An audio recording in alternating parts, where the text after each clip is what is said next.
हम अभी हैं बिहार राज्य के बिहार शरीफ फल सब्जी थोक मंडी में, जहाँ पर किसान अपने खेतों से सब्जियाँ तोड़ करके और फिर उसे किराया दे करके मंडी तक लेकर के आते हैं। मंडी में जैसे ही गाड़ी लगती है, जो आड़ती के कूली होते हैं, जो माल गाड़ियों में से उतार कर आड़ती तक लेकर के आते हैं, आड़ती के शेड तक, अड्डे तक लेकर के आते हैं और फिर वहाँ पर आड़ती के पास व्यापारी लोग, बाहर के लोग होते हैं या फिर छोटे सब्जी बेचने वाले जो खुदरा सब्जी बेचते हैं वो लोग भी आते हैं और कभी थोड़ा कभी ज़्यादा माल लेकर के जाते हैं। बड़े स्तर पर बड़े व्यापारी माल खरीदते हैं यहाँ से और यहाँ से बड़े शहर की ओर सब्जियों को लेकर के जाते हैं और वहाँ पे अपने रेटों में, अपने तय किए रेटों में बेचते हैं।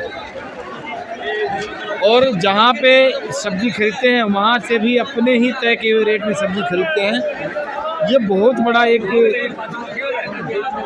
जो रैकेट है बिचौलियों का, जो मोटा माल कमाते हैं वो लोग का, व्यापारियों का, क्योंकि किसान की मर्जी से माल नहीं बिकता। आड़ती अपनी मर्जी से बेचने का माल बेचने का प्रयास करते हैं।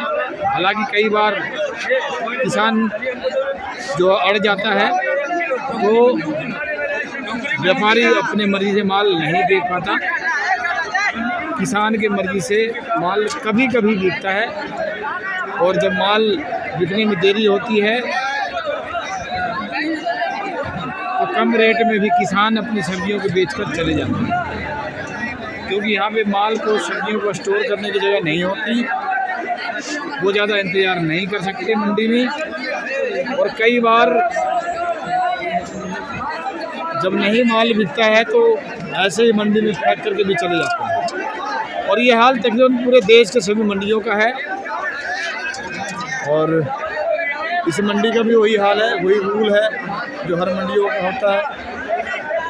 और हम भी खड़े हैं इस समय बिहार शरीफ फल सब्जी मंडी, इसमें हम सब्जी बाज़ार में, सब्जी मंडी में हैं।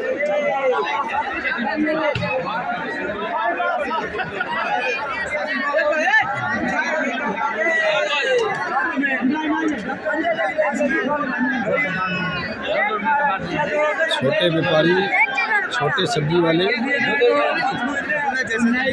ये किसान लोग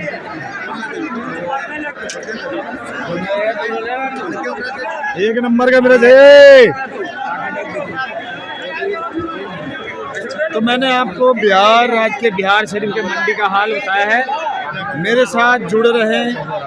इस तरह की जानकारी पाने के लिए मेरे साथ मेरे YouTube चैनल भारत इन्फो को, जो मेरे नए हैं इस चैनल पे, मेरे चैनल को सब्सक्राइब कर लें, लाइक करें, शेयर करें। और इस तरह की पूरे देश की जानकारी पाने के लिए, भारत के इतिहास, कल्चर और संस्कृति, किसी प्रकार की जानकारी के लिए मेरे चैनल के साथ जुड़े रहें। मैं आपको इस तरह की नए जानकारियाँ देता रहूँगा। धन्यवाद।